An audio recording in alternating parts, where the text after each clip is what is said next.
A continuación, vamos a revisar los conceptos básicos de las teorías de vigas desde el punto de vista teórico. Hablaremos entonces acerca de la viga de Euler-Bernoulli y la viga de Timoshenko.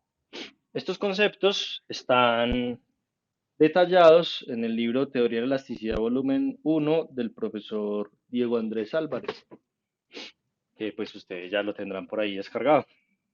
O si no, está en la carpeta de libros, ¿ok? Bueno, ¿qué vamos a hacer?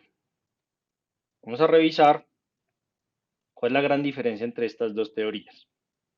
Aquí está un poquito de historia.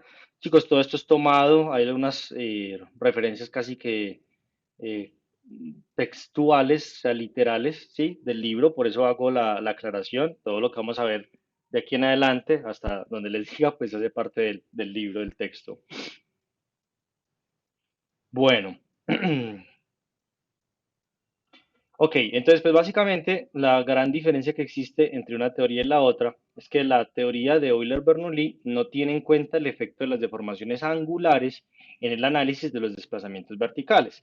Palabras más, palabras menos, quiere decir que cuando nosotros calculamos las deflexiones por medio de la teoría de Euler-Bernoulli, al despreciar las deformaciones angulares, vamos a tener unas deflexiones que van a ser menores con respecto a las que tendríamos si lo calculáramos considerando esas deformaciones angulares. ¿Qué tanto es menores? No se excede, digamos, un porcentaje determinado. eh, en los análisis y las aplicaciones que hemos realizado en cursos anteriores, se ha encontrado pues una diferencia sustancial, más o menos del orden de unos 4 a un 7, 8%, y siendo pues más o menos como un promedio entre el 4 y el 5% de diferencia entre resultados que se encuentran analizando estructuras con la teoría de Euler-Bernoulli y los que tenemos con la teoría de Stephen Timoshenko. Resulta y pasa que la teoría de Stephen Timoshenko sí tiene en cuenta esas deformaciones angulares en el análisis de vigas y por lo tanto, al tener en cuenta esas deformaciones angulares, pues los desplazamientos verticales van a estar también siendo influenciados por esas deformaciones angulares. Entonces, esos desplazamientos verticales o esos desplazamientos obtenidos a partir de esta teoría, pues van a ser un poco mayor que los que obtenemos por el Bernoulli. Actualmente, cuando utilizamos un software comercial por defecto, él ya viene para hacer el cálculo por medio de la teoría de Stephen Timoshenko, porque al considerar deformaciones angulares, pues está considerando más precisión en cuanto a los resultados. La teoría clásica ha sido la de Euler-Bernoulli, la que se ha venido enseñando desde muchísimos años. Pero pues ahora último, con el auge computacional y las herramientas que tenemos a disposición, pues se ha visto que pues, sería mucho mejor enseñar la de Timochenko porque pues es digamos que más completa. Como lo definíamos al inicio de nuestro curso, todo lo que veíamos estaba enmarcado en unas vigas que tienen una relación altura sobre longitud menores que 0,25. mm, Hacíamos la clasificación que para altura, relaciones de altura-longitud menores que 0,10 utilizáramos Euler-Bernoulli, que para relaciones altura-longitud menores que 0,25 utilizáramos Timoshenko, y que para relaciones mayores que 0,25 pues hay que hacer sí o sí un análisis eh, por medio de la teoría de elasticidad, o sea, de un sólido. ¿Cuáles son las hipótesis fundamentales que tenemos en la teoría de Euler-Bernoulli? Básicamente son 5 hipótesis, chicos, que se cumplen cada vez que hacemos un análisis. Decimos, las secciones planas y ortogonales a la superficie neutra de la viga se consideran planas y ortogonales a dicha superficie después de la flexión. Esto implica que no existirá deformación angular a lo largo de la sección, por lo tanto, el gamma XY va a ser igual a cero. Recuerden que gamma XY es la deformación angular. ¿Listo? Entonces vamos a nuestra espuma y vamos a analizar el por qué esas secciones planas y ortogonales a la superficie neutra de la viga se van a mantener así aún después de la flexión.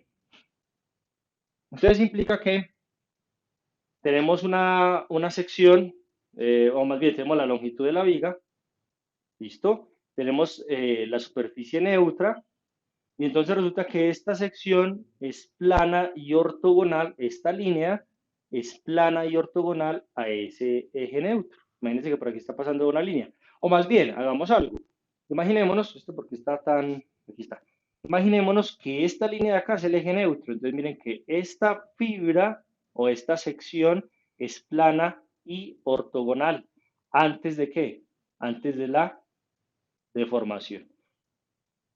Cuando viene la deformación, podemos seguir considerando, miren ahí el ángulo de 90, aproximadamente el ángulo de 90, podríamos seguir considerando que esa misma sección, esta línea de acá, sigue siendo plana y ortogonal después de la flexión. Aquí está flectado, lo acomodo, y usted más o menos ve que aquí el angulito sigue pareciéndose a 90. Listo. Eh, Después de analizar las 5 hipótesis de Euler-Bernoulli, vamos a analizar las 5 hipótesis de Timochenko, ¿ok? Y hacemos el comparativo al final. La segunda hipótesis nos dice que el material con el que está construida la viga es lineal, elástico, isótropo y con un coeficiente de Poisson despreciable. Esto último por, digamos que simplificación matemática. Sin embargo, se puede considerar que el material es no homogéneo a lo largo del eje X y entonces, pues eso implicará que, pues ese módulo de elasticidad nos salga como una constante de esas relaciones diferenciales. ¿Listo? Pero pues, digamos que en términos prácticos, para los análisis que nosotros hacemos en la vida real, pues consideramos que ese módulo de elasticidad va a ser igual en toda la longitud de la viga. Tercera, no se consideran esfuerzos axiales o de torsión, solo se considera lo que ocurre debido a flexión y fuerza cortante. Cuarta, los desplazamientos verticales de cada uno de los puntos de una sección transversal son pequeños e iguales a los que tiene el eje neutro de la viga. Entonces, ¿qué es lo que pasa? Que esta hipótesis nos permite entonces medir todos los desplazamientos verticales que se tengan en la viga con respecto al eje neutro. Si yo tengo un punto cualquiera, entonces, si yo tengo, por ejemplo, que medir el desplazamiento vertical de este punto, pues lo voy a hacer con respecto al eje neutro, ¿ok? Sí, siempre lo hago con respecto al eje neutro. Entonces, si yo hago esto, ¿cuánto se me desplazó este punto? Ese punto se me desplazó 5 centímetros. ¿Y cuánto se me desplazó este otro? También se me desplazó 5 centímetros, ¿ok? Pero entonces tomamos la medida con respecto a quién? Al eje neutro. Bueno. Y el peso propio de la viga se incluye en las cargas superficiales de la viga. Si han hecho un análisis de vigas con peso propio, se acordarán que ese peso propio se convierte entonces en una fuerza superficial distribuida rectangularmente por toda la longitud de la viga y se le incluye al análisis como tal. Entonces, debido a esas hipótesis, principalmente aquí mostramos la primera hipótesis en la cual pues se mantiene esa ortogonalidad entre la sección y el eje neutro. Entonces, miren, aquí tengo la sección no deformada, que sería básicamente la línea AB. ¿Listo?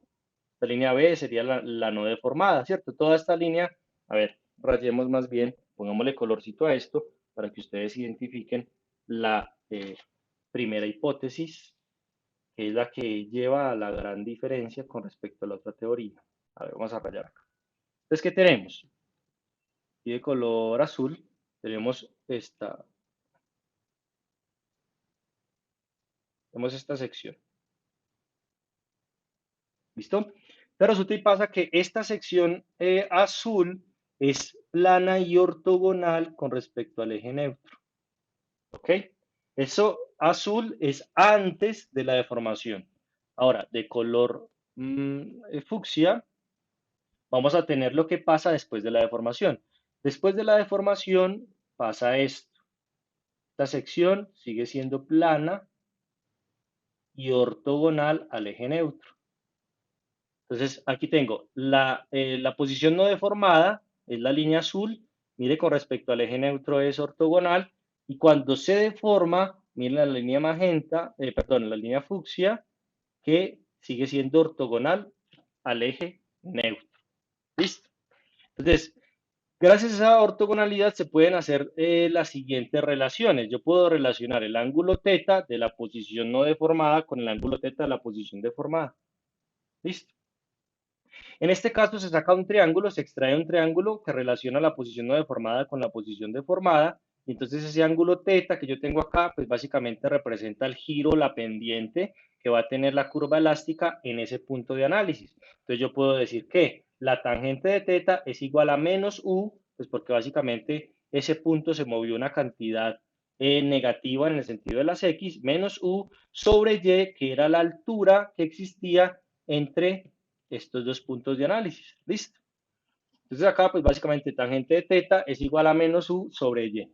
Recuerden que al aplicar la teoría de formaciones pequeñas, pues puedo decir que θ es igual a menos u sobre y. ¿Listo?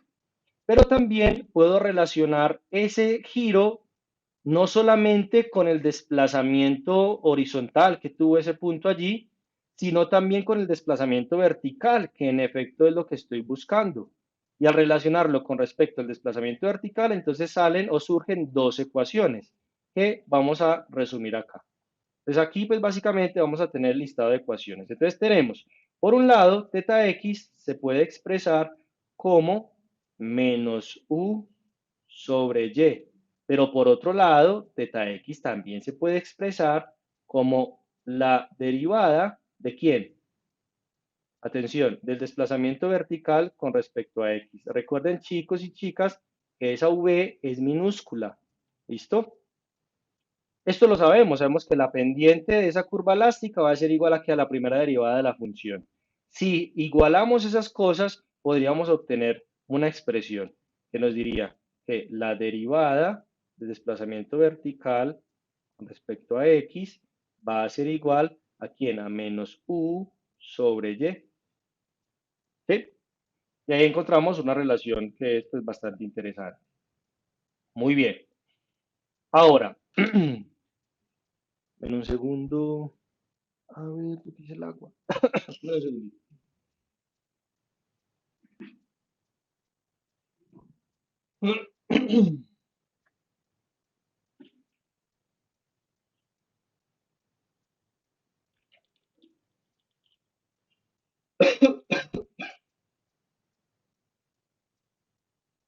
Bueno,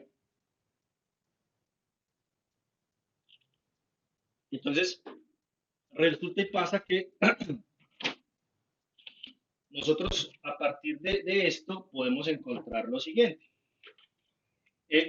Ya tenemos entonces una ecuación que nos relaciona al giro. Si derivamos esta ecuación, noten ustedes lo que podemos encontrar. Si yo digo, por ejemplo, la segunda derivada,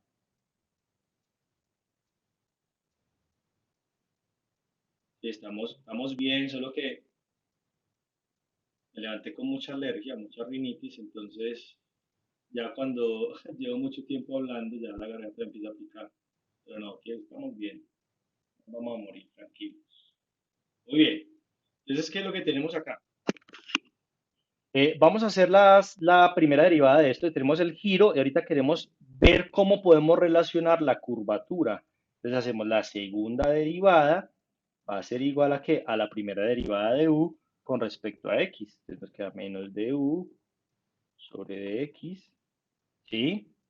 Eh, que multiplica a 1 sobre y. Entonces, por allá en un curso de sólidos nos dijeron, venga, es que pues aquí vas a tener que esto va a ser igual. Y entonces recuerden, la derivada de u con respecto a x es lo que se conoce como el var epsilon x. Y multiplicado por 1 sobre y. ¿Sí? Y entonces, aquí miren que ya pude relacionar, miren esto lo bonito, ya pude relacionar entonces la curvatura con la deformación longitudinal que encontramos en la unidad de ayer. Y haciendo algunos cambios de variables, pues vamos a encontrar, si nosotros hacemos un cambio de variable de esa deformación unitaria, la cambiamos por el esfuerzo normal debido a flexión, vamos a encontrar por este otro lado una relación que ya conocemos. ¿Listo? Este era el otro camino, solo que acá lo hice mucho más simplificado. En los cursos pues, oficiales de análisis pues se verá con más detalle. Pero bueno, este era otro camino. Muy bien. Entonces, ¿por qué les estoy mostrando este otro camino? Porque todos los caminos van a llevar a la misma relación. ¿Listo? Todos los caminos van a llevar aquí, a la relación de la curvatura con el momento. ¿Ok? Ahora, ¿qué hace la teoría de Euler-Bernoulli? Pues la teoría de Euler-Bernoulli, pues básicamente a partir de esa ecuación diferencial se empieza a integrar y empezamos a hallar lo que se conoce como la deflexión y el giro. ¿Listo?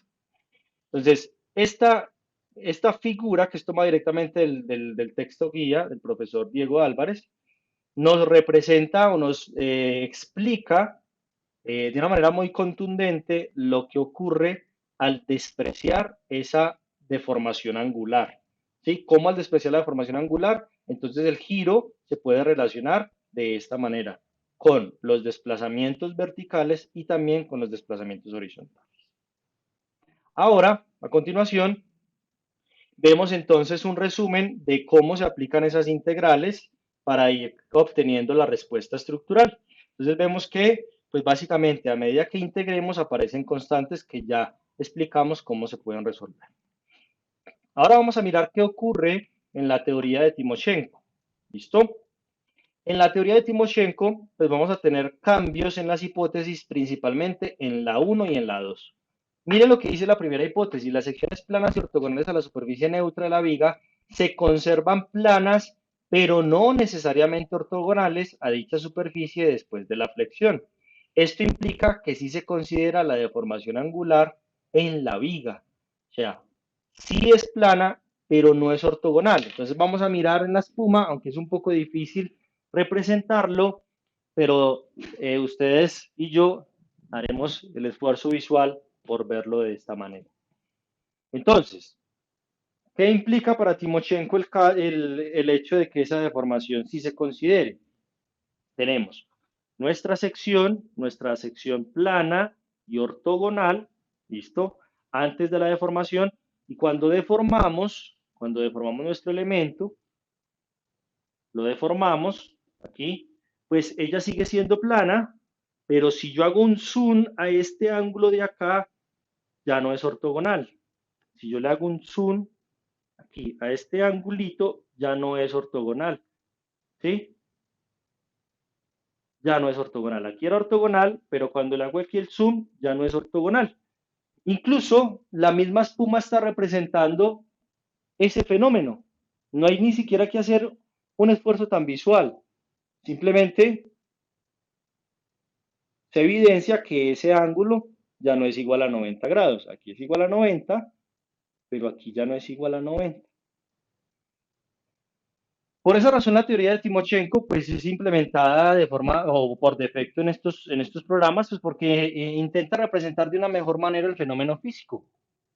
No obstante, pues la teoría de Euler-Bernoulli pues, ha sido la clásica y esa nos ha ayudado a entender mucho todo este fenómeno. Entonces, eso implica que debemos calcular la deformación angular y sumarla o considerarla a esos desplazamientos o esas deflexiones verticales que tiene nuestro elemento. La segunda hipótesis nos dice el material con el que está construido la viga, lineal, elástico, isótropo y con coeficiente de Poisson que puede ser despreciable para calcular esfuerzos normales y diferente de cero para calcular los esfuerzos cortantes. ¿Qué es lo que pasa? Como ya voy a considerar deformaciones angulares, recuerden que la deformación angular se puede vincular con el esfuerzo cortante a partir del módulo de rigidez G. ¿Listo?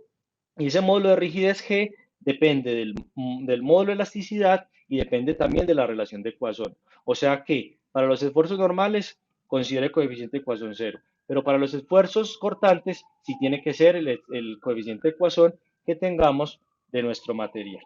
El resto de hipótesis son exactamente iguales. Entonces, dicho esto, ustedes ven que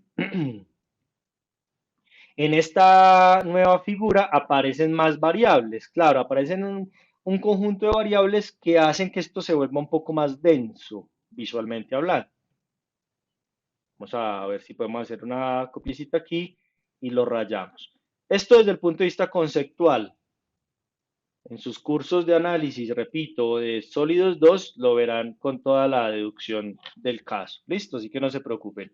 Desde el punto de vista conceptual tengo eh, la sección plana y ortogonal a antes de la deformación.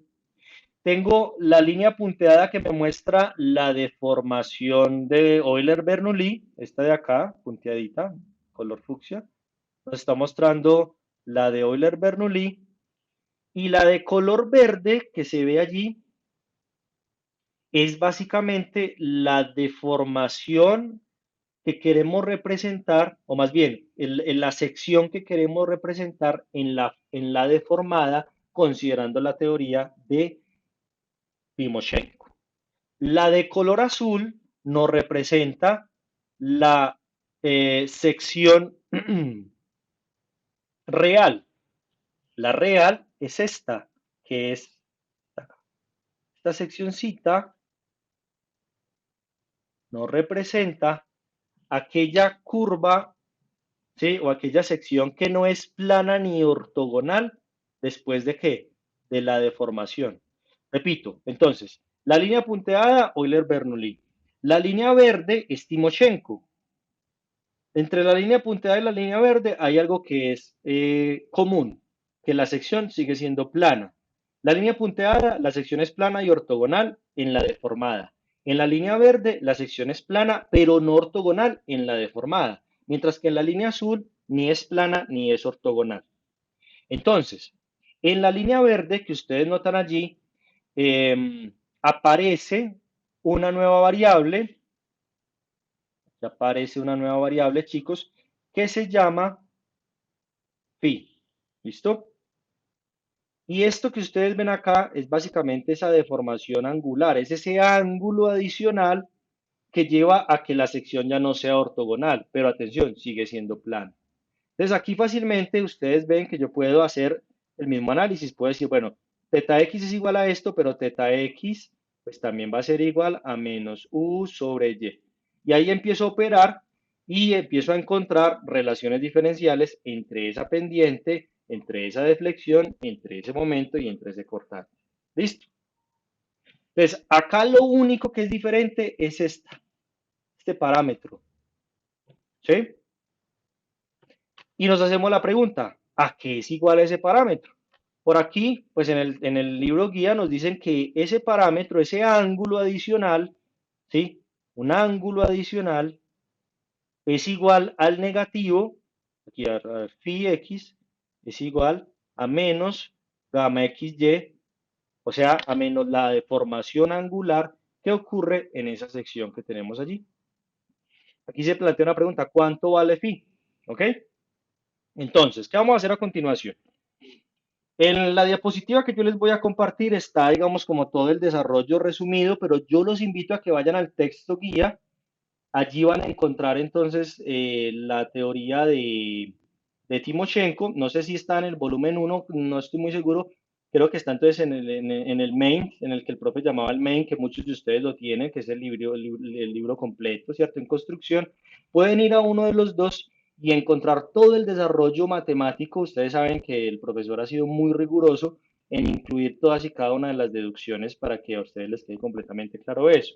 Entonces allí lo podrán encontrar. Yo aquí en la diapositiva lo traigo de una manera muy resumida, pues porque es lo que a mí me sirve en mis clases para poderles llevar a mis estudiantes pues el concepto, pero siempre tenemos paralelamente abierto el texto guía, pues porque de allí también tenemos toda la fuente. ¿Listo? Entonces aquí lo que va a pasar a continuación es que se plantea una pregunta y es ¿cuánto vale esa deformación angular?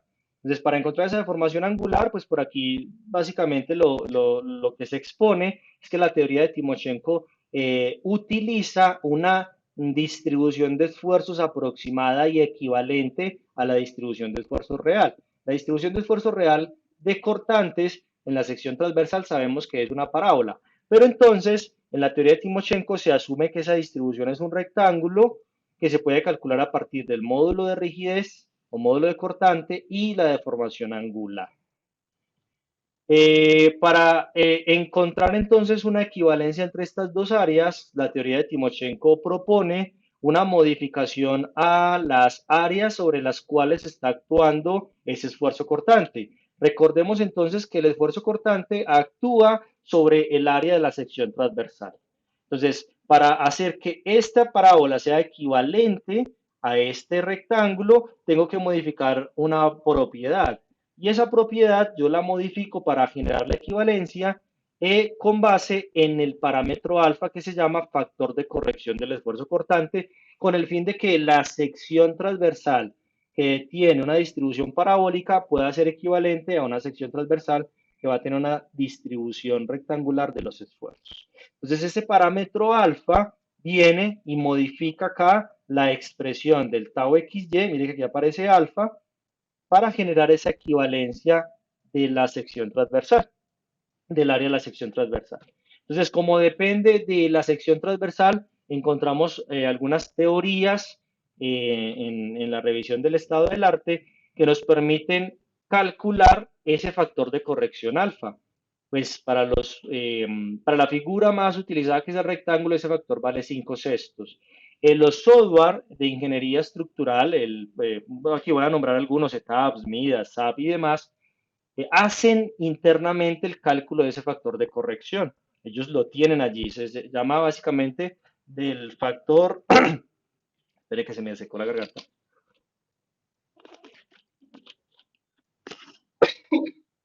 se llama básicamente el shear factor area, ¿sí? O el factor de corrección de área de cortante. Eso lo van a encontrar por allí. Y entonces, ese factor de corrección va a modificar el área de la sección transversal y por ende entonces también va a modificar la forma en la cual se está distribuyendo esa fuerza cortante en esa área y por lo tanto entonces vamos a tener una distribución diferente de los esfuerzos cortantes. A tal punto entonces que podemos entonces asociar la fuerza cortante, el factor de corrección, el área de la sección transversal y el módulo de rigidez y podemos hallar el factor phi. Entonces ya con este factor phi, recuerden ustedes, me devuelvo y como dije que el giro era igual a esa pendiente, ¿cierto? Más el factor phi, y como ya conozco el factor phi, entonces lo empiezo a incluir en las ecuaciones diferenciales. Y al incluirlo en las ecuaciones diferenciales, noten ustedes lo que pasa con la ecuación de la carga, que es la última de todas. Miren que en Euler-Bernoulli, a ver qué se hizo aquí, en Euler-Bernoulli, miren lo que tenemos. Este es Euler-Bernoulli y miren lo que tenemos aquí. ¿Qué se hizo? Ahí me adelanté mucho, muchachos. Y miren lo que tenemos acá. Entonces, miren que la ecuación diferencial tiene un parámetro adicional.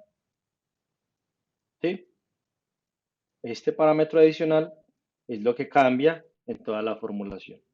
Entonces, cuando calculamos la deflexión, esa deformación angular hace que nuestra deflexión sea diferente a la que calculamos por Euler-Bernoulli. ¿Qué tan diferente va a ser? Esa deflexión va a ser mayor, muchachos. ¿Listo? Y ya hablamos que más o menos el porcentaje de error hemos encontrado que está de un 3 a un 6, 7%. Que usted dirá, pero es que eso no es nada. Sí, eso puede que no sea nada, pero dependiendo del estado límite que usted esté chequeando. Miren, en mi experiencia docente, en cursos más avanzados de estructuras, cuando estamos haciendo análisis dinámico, eh, debemos encontrar las frecuencias naturales y los periodos naturales de vibración de nuestros elementos. Eso depende básicamente de la masa y de la rigidez que estos tengan. Si yo en la definición de la rigidez considero Euler-Bernoulli, me va a dar un periodo determinado, un valor, unos tantos segundos, 0.42 segundos de vibración de una estructura, un edificio. Mientras que si considero Timochenko, eso puede modificarse, puede dar 0.39, no sé, da otro valor. Entonces, usted puede decir, son diferencias muy pequeñas, sí, pero al fin y al cabo van a ser diferencias que en algún momento se van a empezar a acumular y que en algún momento van a llevar a que no puedas representar de una forma adecuada todo el fenómeno físico. Por ejemplo, mm, hay uno de los chequeos en estructuras que es supremamente importante y es el chequeo de las derivas. Entonces, si yo hago el chequeo de las derivas considerando Timoshenko, pues voy a tener unas derivas que son un poquito mayores. Pero pues ese es el fenómeno que intento representar. Ese es el fenómeno que yo intento representar. Y vemos que la teoría de Timochenko pues se está acercando más a la realidad que la otra. Entonces pues yo lo que buscaría es sacarle la ventaja al software que estoy utilizando y que me represente de la mejor manera el fenómeno físico. Entonces por ese lado voy a tener unas derivas que son un poquito mayores. Supongamos que estoy chequeando derivas, aquí perdón que me les adelante tanto, imagínense que el límite de la deriva es uno, ¿cierto? Uno es un límite. La norma me dice no se pase de uno. Ya vamos a ver más adelante, en curso más adelante, qué es ese uno. Entonces yo tengo el uno. Si lo hago por Timoshenko, puede ser que la deriva me dé 1.01, pero si la hago por Euler-Bernoulli, la deriva me da 0.98. Pues claro, usted dirá, ay, como el objetivo es cumplir por cumplir, entonces pues vamos a machetear, vamos a modificar el fenómeno físico y entonces más bien hagámoslo por este lado. Mire que cumplió, ¿cierto? Pero cuando queremos realmente representar el fenómeno físico, ¿qué diríamos? Mire que no cumplió. ¿Sí? Entonces tengo que buscar la manera modificando otros parámetros, ¿sí? Que se puedan modificar como el material, como las dimensiones, como la inercia, para que ese chequeo se dé, más no ir a machetear adrede o a cambiar adrede parámetros o teorías que hagan que mi fenómeno físico no se represente de la mejor manera. ¿Sí? Ayer les mencionaba o antier que hay prácticas, que son prácticas, chicos, que lamentablemente se siguen enseñando dentro de un salón de clase. Prácticas como de cambiar el valor de la gravedad para que una cosa en un software cumpla. Prácticas como de inventarse elementos por allá ficticios a 3 kilómetros del edificio para que hacer que unas cosas cumplan, cuando realmente lo único que tenemos que hacer bien es modelar el fenómeno físico. Y ya, si sabemos, si controlamos, si tenemos el concepto y la teoría lo suficientemente sólida, pues podemos modificar ciertos parámetros que son modificables, no otros que son completamente inmodificables. ¿Ok? Muy bien. Entonces, esta es la gran diferencia. ¿Sí? Si ustedes notan, aquí creo que puedo hacer otro comparativo. A ver, yo tengo varios comparativos acá. Estas son las ecuaciones de Euler-Bernoulli versus las de Timoshenko. Entonces, arriba Bernoulli, abajo Timoshenko. ¿Ya está? Uy, pasó aquí. Ya está.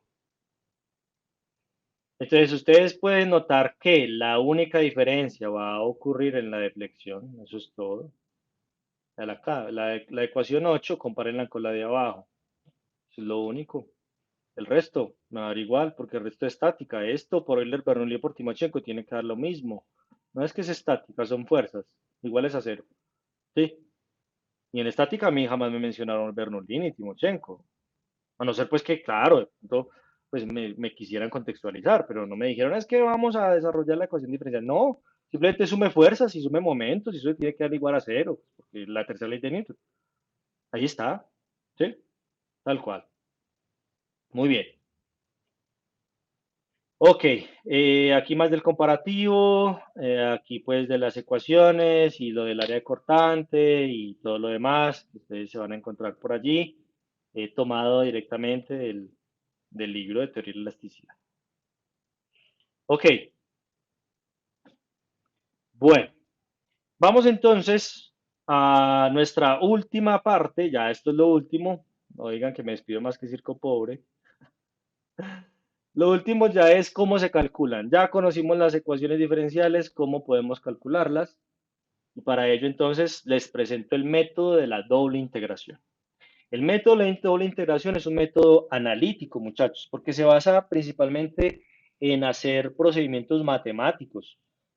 No es un método aproximado, no es un método exacto, ¿ok? Se llama el método de la doble integración. El método de la integración consta en resolver esa ecuación diferencial. Hoy en día, resolver una ecuación diferencial basta con implementar un código en MATLAB o en Python para resolver ecuaciones diferenciales. Incluso quienes ya vieron sólidos, por allá el profe les comentaba, es que hay un comando que se llama el boundary problem, algo así, el boundary problem, algo así, creo que es así, ¿sí? Entonces usted ahí, implementa ese comando o hay otro que es la EDO no sé qué, ¿sí? EDOS no sé qué, para resolver ecuaciones diferenciales ordinarias o la ODE. Vamos a resolver la ecuación diferencial con ODE 45 y hay comandos de ese estilo, en el cual pues usted lo único que hace es definirle las condiciones de frontera y el programa es capaz de resolverlo. En algunos casos, pues si es un sistema de ecuaciones diferenciales, habrá que saberlo representar con variables de estado y pues se acabó. Pues hace unas décadas más bien, cuando se desarrolló toda esta teoría, pues se llegaba al punto de cómo resolvemos esa berraca ecuación diferencial, porque si usted nota, sea por Bernoulli o por Timochenko, la ecuación diferencial está elevada a la 4, es decir, es una ecuación de cuarto orden, de cuarto grado. ¿Cómo se resuelve? A mano, uf, un poquito difícil.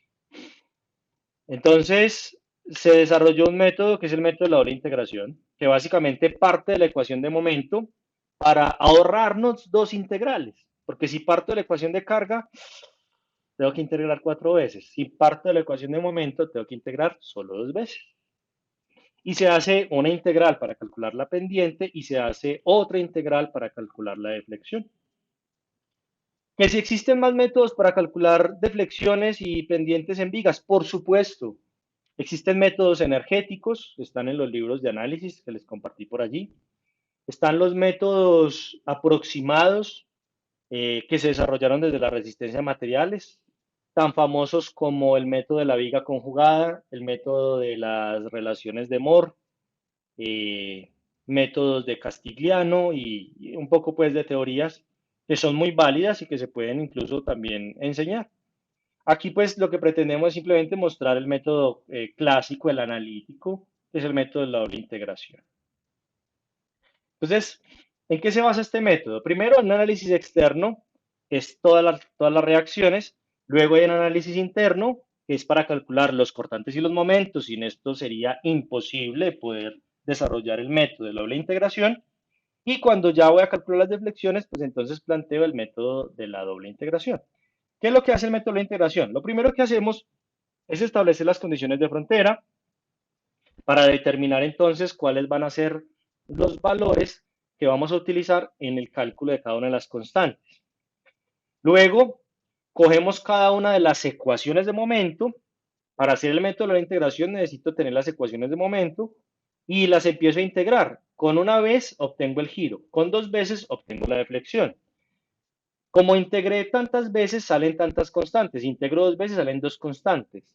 Empiezo entonces a determinar esas constantes a partir de las condiciones de frontera y cuando ya encuentro esas constantes, actualizo mis ecuaciones de deflexiones y giros para poder aplicarlas en el punto en específico de mi interés, porque al fin y al cabo, pues la intención es obtener puntos específicos de deflexión y de giro. Entonces, ahí termina la presentación, pero no termina la sesión porque vamos a abrir un ejemplo. Aquí yo les comparto un ejemplo de las deflexiones básicas. ¿Sí? Tenemos un ejemplito de las deflexiones que se consideran como básicas.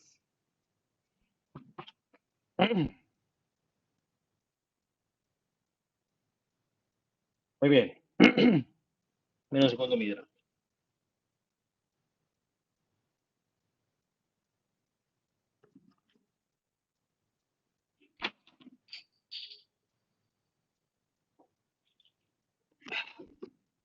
Bueno, chicos, esto era lo que les comentaba, tal cosa y tal otra. Vamos a mirar el ejemplo básico, porque también debemos aprendernos de memoria cuál es la deflexión básica que existe en una viga simplemente apoyada con una carga distribuida. ¿Ok? Entonces, primero, análisis externo. obtenemos las reacciones, luego análisis interno, obtenemos las ecuaciones, sacamos los diagramas, tenemos el momento máximo, todo hasta ahí va súper bien. Y aquí empiezan las deflexiones. Entonces, lo primero que hay que hacer es dibujar, si podemos, de una manera aproximada nuestra curva elástica. En este caso de la viga era supremamente sencillo saber que toda la fibra se estaba que traccionando en la parte inferior. Entonces, pues básicamente, respetando las condiciones de frontera, este punto, pues sabemos que esa línea que se representa allí es nuestra deformada o nuestra curva elástica. Ahora definimos las condiciones de frontera. Entonces vamos a tener para el punto A, tengo una articulación, o sea que la deflexión es igual a cero y el giro es diferente de cero, ¿cierto? Porque aquí tenemos un girito. En este lado tengo deflexión igual a cero, giro diferente de cero. O sea que las condiciones de frontera que tendré que utilizar van a ser las deflexiones. ¿Por qué? Porque las del giro pues no me sirven debido a que son diferentes de cero, entonces no sé con qué igualarlas. El punto A está en x igual a cero, el punto B está en x igual a L. Entonces, ¿qué hacemos? Integramos. Entonces, se integran todas las ecuaciones que se tengan. Aquí entonces, recuerden que esto es minúsculo, entonces con un copetico es minúsculo, y hacemos la primera integración. Entonces, cuando yo integro la primera vez el momento, voy a obtener entonces lo que es el giro. De que aquí hago la integral, ¿listo? Y obtengo la ecuación para el giro con una constante que es C1, con una constante que es C1. Miren que acá aparece el E por I. Este E por I aparece de la fórmula que tenemos aquí, que es la rigidez a flexión. Ahí está, la E por I, E por I, E por I por todo lado. ¿Listo? Bueno. En algunos casos, incluso a mí me gusta más, solo que pues aquí que quería ser como muy respetuoso de las fórmulas que tengo en la diapositiva, pero a mí me gusta más mandar a dividir este E por I y que me quede todo esto multiplicado sobre 1 por E por I. A mí me gusta más así. ¿Saben por qué? Porque me hace acordar en todo momento que como estoy calculando deflexiones o deformaciones, ¿cierto? Pues arriba va a tener la influencia de las cargas y abajo va a tener la rigidez. Solo por eso es que me gusta mandar el EI a dividir. Pero bueno, ustedes lo van a encontrar allá multiplicando al otro lado del igual. Entonces aquí aparece la constante C1, la dejamos quietecita. Luego entonces integramos otra vez y aparece la constante C1 y C2, porque la constante C1, como ya hace parte de la ecuación, y si toda la ecuación se integra, a C1 también hay que integrarlo. Entonces, como lo integramos, aparece C1x más C2. Entonces tengo C1x más C2 y ya tengo las dos constantes. ¿Cómo hallo esas constantes? Empiezo a evaluar las condiciones de qué? De frontera. Entonces tengo ecuación de frontera. X, cuando X es igual a cero, la deflexión es igual a cero. Cuando X es igual a L, la deflexión es igual a cero. Entonces empiezo a reemplazar en la ecuación de qué? De deflexión. Entonces digo, la deflexión cuando X es igual a cero va a ser igual a ¿quién? A E por I por cero. ¿Por qué por cero? Porque la deflexión ¿cuánto valía? Valía cero. Y como E por I me dio cero, entonces quedó cero igual a, y entonces donde esté X en esta ecuación, en la ecuación 2 donde esté X, pues simplemente le pongo el valor de la X que estoy evaluando, que en este caso sería cero. Entonces, esta se me anula, esto se anula, esto se anula, esto se anula, entonces C2 ¿cuánto vale? C2 vale cero. Ya encontré la primera constante. Ahora me voy a encontrar la segunda constante aplicando la ecuación de frontera del otro extremo, que sería en x igual a L. Entonces también digo que la deflexión ahí es cero, pero ya la x no es cero, sino que es L. Entonces aquí al reemplazar, perdón, al despejar, me encuentro con que C1 va a ser igual a menos WL3 sobre 24. Y ya conocido C1 y conocido C2, reemplazo en las ecuaciones de teta x y delta x para obtener eh, mis ecuaciones actualizadas. Y ya con estas ecuaciones, muchachos, con las que están ahí de color rojito, puedo calcular la deflexión en el punto que a mí se me dé la gana. ¿Sí? Porque ya tienes una ecuación. Incluso si la graficas en un Excel y le das valores a X, pues vas a obtener, ¿sabes qué? La curva que elástica. ¡Wow! Claro, obtengo la curva elástica. Si yo cojo esto y le doy valores de X por allá en un Excel sitio, le doy gráficos, seleccionar datos y demás, pues obtengo la curva elástica. Lo mejor, ¿sí? Ya tengo todo esto. Entonces ahora, pues me piden en el centro de la luz. ¿Saben por qué en el centro de la luz? Pues porque ahí me está representando que va a ser la deflexión máxima. Si quisiera encontrar la deflexión máxima, ¿qué tendría que hacer? Tendría que derivar esto, o sea, coger la ecuación de pendiente e igualarla a cero, porque cuando yo tengo que la pendiente es igual a cero, estoy parado en un máximo, ¿cierto? Entonces ahí la igualo a cero y despejo el valor de x, entonces ahí me daría que en x igual a medios tengo la deflexión máxima, pero aquí lo podemos hacer por simple lógica. Entonces acá simplemente evaluamos y entonces verificamos que la pendiente en x igual a l medios tiene que ser cero, obvio, aquí, porque estamos en el máximo. Y entonces aquí ya cogemos y reemplazamos para x igual a l medios y obtenemos la deflexión máxima que nos da una deflexión máxima que no se puede olvidar jamás en la vida de una viga simplemente apoyada con una carga distribuida que es igual a menos 5 por W por L a la 4 sobre 384 EI. Entonces, como vemos, como estamos calculando deflexiones, arriba vamos a tener influencia de cargas, abajo vamos a tener rigidez. Entonces, vemos que esa deflexión está o depende de cómo está afectando esa carga distribuida ese elemento, pero también va a depender de la rigidez a flexión que ese elemento tenga. Ahora, ¿por qué aparece el 5 y el 384? Eso depende de las características, o más bien de la distribución de las cargas y del punto donde estoy ubicado directamente en esa viga. Como estoy ubicado en L medios, pues la matemática me llevó a ese 5 sobre 384. Pero si usted se ubica en L sextos, en L cuartos, en L octavos, usted va a encontrar otras constantes. ¿Listo? ¿Y por qué va a encontrar otras constantes? Pues porque usted sabe que esa deflexión pues está cambiando en la longitud. Muy bien. Entonces, ya para terminar, queremos calcular cuánto vale el giro cuando teta es igual a cero, porque sabemos que el giro ahí fue diferente de cero, pero entonces queremos saber cuánto es diferente. Y simplemente pues evaluamos en la ecuación respectiva y nos da un giro de menos W por L al cubo sobre 24i. Vale la pena aclarar que las unidades de la deflexión son unidades de longitud, habitualmente se dan en milímetros o se dan en metros, mientras que las del giro van a ser en radianes, ¿sí? En radianes. Y eso entonces sería el ejemplo básico de una carga distribuida con o en una viga simplemente apoyada.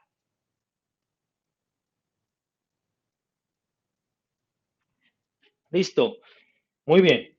A continuación entonces vamos a verificar el siguiente ejemplo. Bueno, este lo dejo para que ustedes lo revisen, es de un voladizo. Quiero que aprovechemos el tiempo y miremos el ejemplito de una carga en la mitad. Listo. ¿Cuál es la particularidad que tenemos ahí? ¿Sí? La particularidad es que necesitamos dos cortes.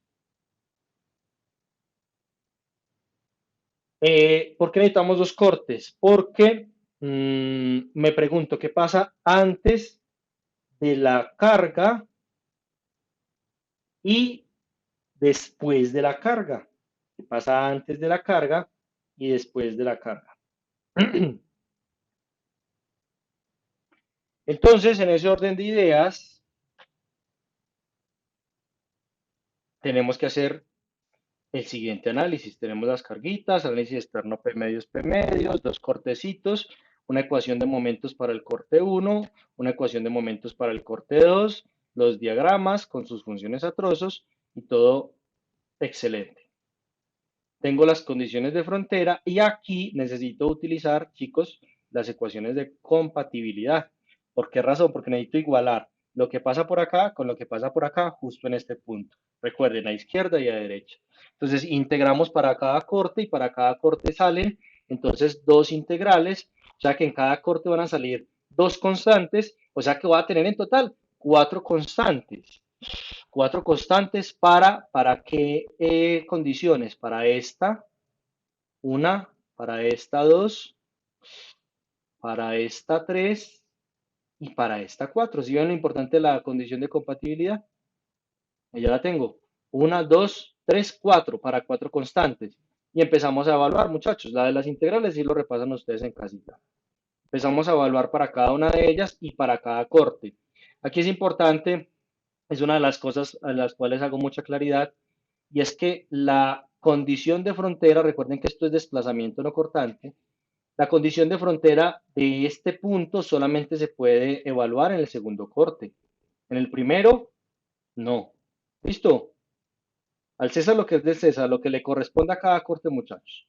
Entonces aquí empezamos a evaluar y miren que empezamos a aplicar la primera condición de frontera, entonces encontramos que C2 es 0, luego aplicamos la condición de compatibilidad de los giros, miren lo bacano, encontramos la ecuación de compatibilidad, entonces hallamos que C1 es igual a C3, aplicamos la otra ecuación de compatibilidad, entonces hallamos que con esa ecuación de compatibilidad nos damos cuenta que C1 va a ser, perdón, C1 era 0, ¿sí o no?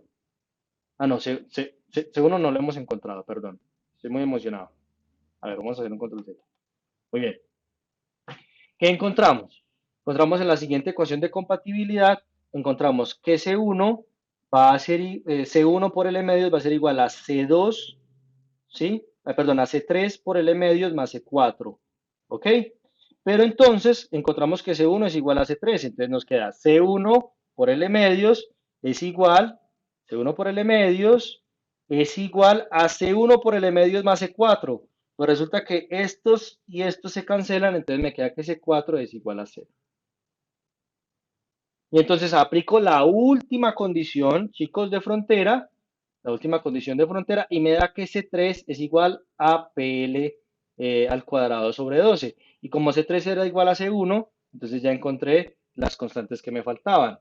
Así pues, luego de encontrar esas constantes, pues tenemos entonces las ecuaciones del giro y la deflexión, pero mire que son ecuaciones atrozos. Si usted quiere la deflexión en L tercios, entonces tiene que utilizar esta ecuación. ¿Sí o no? Tiene que utilizar esa ecuación. Pero si la quiere en 3L cuartos, entonces tiene que utilizar esta ecuación.